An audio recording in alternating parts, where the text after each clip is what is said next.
If you're a budget-conscious shopper, you need to hear these grocery hacks. Get ready to save big. First up, always make a list before you shop. It keeps you focused and prevents those impulse buys. And don't forget to check your pantry. You might already have some of what you need. Next, shop the perimeter of the store. That's where you'll find fresh produce, dairy, and meat. The center aisles? They're loaded with pricey, processed stuff. Here's a golden tip. Buy in-season fruits and veggies. They're cheaper and tastier. And if you spot a sale, stock up and freeze for later. Speaking of sales, always look for those discounts and coupons. Apps like Ibotta and Honey can save you big bucks.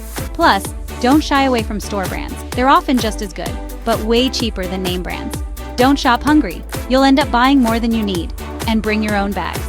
Some stores offer discounts for using reusable bags. Lastly, consider bulk buying for items you use often. It's a bit more upfront, but you save money in the long run. Remember, a little planning goes a long way in saving cash. Happy shopping and happy saving.